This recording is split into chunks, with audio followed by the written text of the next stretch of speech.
Welcome back, everyone. Class is once again in session as we had one of our most explosive events yet. 16 of the best battled it out for the title of Class President or Lobby Legends Champion, delete as appropriate. As is tradition come the start of the new school week, Sottle, your demon head caster, is here to break down some of the action and pass terrible judgment on the players involved. So everyone, simmer down at the back, eyes front, forward, and open up those textbooks because it is time for Lobby Legends. Great. Shenyu, a player with only one previous mainstream appearance for Lobby Legends, is a player that we were reliably informed has a reputation in China for having the go big or go home kind of playstyle. And not only was this clearly in full effect this event, but he landed very squarely on the big end of the scale. Game one of the day, though, and Shenyu showed that he's not just a player that shoots for the moon, he's very capable of gaining small advantages in tight late-game battles. Here we see him picking up a Void Lord, in my opinion, one of the most underrated tech cards in the game, to counter the opponent's Selfless plus Baron setup. Even going so far as to flip his own Baron out of his lineup and buy it again to have in hand. Usually a Void Lord is used to control the first few attacks of an opponent, causing any early Divine Shields to get popped harmlessly, but in this case, Shenyu had more advanced knowledge. Because he knows his opponent's Selfless is buffed, he can use the Void Lord to ensure the Selfless value trades, delays the Divine Shield for long enough to be able to win the fight, living to fight another day in the process. Clean. In order to have, at maximum, the chance to get rid of more Divine Shields, which never happens, right? Usually it's like, how many Voidwalkers you're going to get is, you get one Divine Shield with the initial hit, and then, I guess 3, but... Now to something much more in keeping with the reputation Shenyu has cultivated. Shutterwalk is a hero seen much less often since the decision to remove them from beast lobbies, but Shenyu here shows that you can still make some disgusting things happen. You just need to get a little more creative. Using a Victim Spectre quest to abuse the game mechanics to their absolute limits, Shenyu sells out of his entire board apart from the 2 Shuttlings he's already played for minimal value. This guarantees a triple and a golden Shuttling activation next turn alongside his Bran. Because the damage cap is still in play, he knows he's only taking 15 damage, and then he has one shot, one opportunity to make a board that can go undefeated for the rest of the game. And boy, does he give it his best shot, going from 2-2 in total stats to 119, 176 total stats on the board over the course of a single turn. This was only in the world's largest inverted commas good enough for second this game, but it was a great example of the kind of plays that Shenyu wants to go for. On to game 2, and before I get into looking at this particular turn, first off, go watch this entire game. It is so much fun. Day 2, game 2 is what you are looking for specifically. On this particular turn, though, Shenyu has some pretty big decisions to make. The endgame of this lobby is devolved into a crazy hybrid of monster stats and then the requisite Leroys and poison minions. Shenyu goes for an unconventional plan here of playing a minion down to increase the number of minions you get hit with the white main debuff.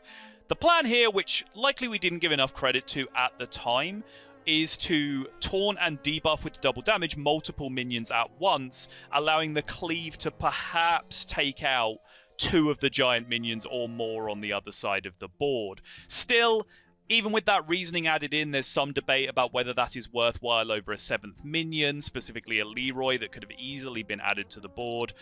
Either way, this endgame was pretty absurd and hard to know with any certainty what the right way to end it out was, but once again, do go check out this entire game in full. And so to a final grade for Shenyu. Shenyu is one of the most explosive high-risk players we have ever got to watch in Lobby Legends. Shenyu still exhibits excellent small detail decision-making, but I do have 1 or 2 minor complaints about sequencing and some tech card choices. I'm going to give it a B+. In stark contrast to Shenyu, Solar displayed one of the other core tenets of successful Battlegrounds players, consistency.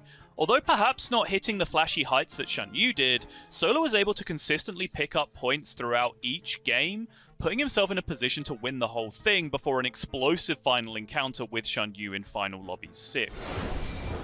On day 1, very little footage of Solar's group play actually even exists, and perhaps for good reason. Solar had a very quiet and uneventful path through the group stages, picking up a 4th, a tie for 3rd, and a 5th to make it through to the finals without any real drama. Just picking solid heroes and playing for middling finishes has to be described as sensible tournament play in this position, and our observer Lorinda clearly decided it wasn't the most compelling thing to be watching, and perhaps rightly so, but fret not, because day 2 would turn out to be significantly more frenetic. Right, let's pick up the pace a little bit. Remember that absurd game I said you should watch a little while ago? Day 2, Game 2. Did you watch it yet? No? Well, spoilers, my friends. Solar wins it with a wonderful Millhouse game. What do you mean we've already spoiled it by showing you the Shan Yu fight? Shut up. Leveraging the pile of early tempo that Millhouse gets, Solar uses another hidden body and an early Hoggar to blow his economy through the roof, and eventually ends up with the Midas board. Everything he touched turned to gold. Golden Hoggar, Golden Theatar, Golden Bran, infinite money turning into near infinite stats. And this was a great test for Solar to pass, because based on the results of day 1, you'd be forgiven for thinking he was a top 4 grinder that didn't really play these crazy Shan Yu style games. But here he is, out Shan Yuing Shan Yu. Then, the final showdown happens. To set the scene, in game number 6 of our final lobby, both Solar and Shan Yu have put the lobby in check for the first time. They both look toward a quick triple into a 5 to look for either Hoggar or Nomi in order to take down the requisite game win to end the tournament, and they both hit.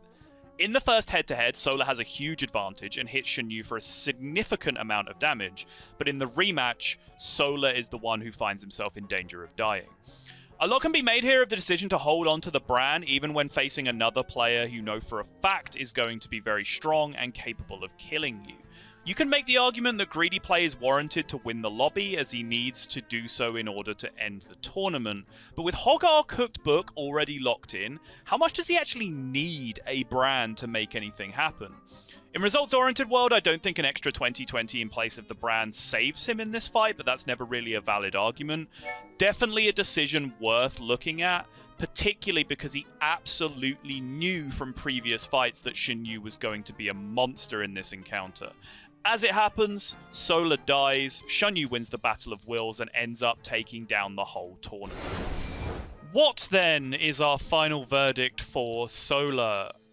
Solar was incredibly consistent, picking up 6 out of a possible 9 top 4s throughout the tournament. Solar still showed the ability to play crazy power spike games incredibly well, but Solar perhaps gave up an opportunity to stay in the fight in the final game of the tournament. For me, B-. And there we have it. Thanks to everyone for watching as always. We are very nearly done with our competitive year here in Hearthstone, but we do still have a couple of massive events to come. Our final Lobby Legends to end the season will feature a doubled prize pool of $100,000 and will take place on the weekend of December 3rd.